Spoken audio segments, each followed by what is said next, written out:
অনেক অসাধু ব্যবসায়ী আছে রমজান আসলে নিত্য প্রয়োজনীয় পণ্যের মূল্য বৃদ্ধি করে দেয়। এরকম আছে না নাই?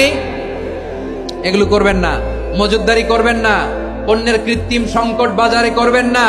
আপনি লাখ টাকা কামায়া ভাবছেন যে রোজাদারদের কষ্ট দিয়ে ধনী হবেন, এমন রোগ আল্লাহ আপনারে দিবে, কোটি টাকা দিয়েও আপনি হাসপাতালের বিল পরিশোধ করার ক্ষমতা আপনার হবে না।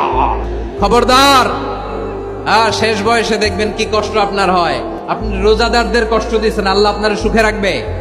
আল্লাহর দোহাই লাগে আমার ব্যবসায়ী ভাইরা এটা করবেন না। আরব বিশ্বে আমরা দেখেছি, আরব বিশ্বের ব্যবসায়ীরা সারা বছরে ব্যবসা করে, রমজানে ভর্তুকি দেয়। আর আমার দেশের কিছু অসাধু ব্যবসায়ী রমজানে গলাকাটা ব্যবসা করে আর সারা বছর সইটার উপর দিয়ে চলে। চিল্লায় বলেন ঠিক কিনা? করবেন না, এটা করবেন না। নিত্য প্রয়োজনীয় পণ্যের মূল্য বৃদ্ধি করা হারাম, পণ্যের কৃত্রিম সংকট তৈরি করা হারাম, মজুতদারি করা হারাম, রোজাদারদেরকে কষ্ট দেয়া হারাম। এটা করবেন।